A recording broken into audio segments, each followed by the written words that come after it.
Hi everyone, I'm Daniel Uy, marketing professional here at Toyota. So today's vlog natin or content natin is regarding sa kung magkano nga ba ang kailangan na sahod para maaprubahan tayo sa ika-car loan natin na sasakyan.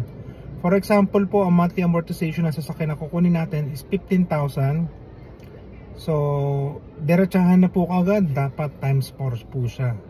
Kasi may kinukumpit dyan si bangko lalo na especially kapag rent ka, tapos may anak ka, tapos saan yung trabaho mo, may mga kinukumpit si bangko dyan, pati yung kuryente mo kinukumpit pa nila yan, yung mga estimated sa tubig, kasama yan sa internet, sa load, pagkain, kasama yan. Pero biro po, kasama yan sa tinitignan ng bangko. So actually dapat 3.5 lang at multiply lang sana, pero isusure na natin, approve na kagad na times 4 dapat para walang alanganin.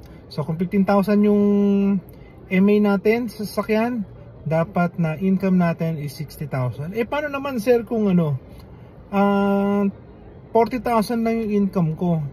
Ganito yan, kailangan natin ng co-maker na magbo-more than 20,000 para pasok tayo. Okay, sino ba yung mga pwedeng co-maker? Dagdag na rin natin, parents, asawa, kapatid, anak. Yan lang, apat na yan ang naglalaro. So kung hindi ka naman kasal, pwede naman common law, basta may anak. Tinitignan ni bangko yun doon, kasi may commitment sila, lalo na kapag may anak. Okay, so if you have more questions to ask, you may contact me at 093104810224. Viber ready na rin yan, and you can add me on my Facebook account, Daniel Uy. And don't forget to like and subscribe my YouTube channel, Dane TV. So see you, bye!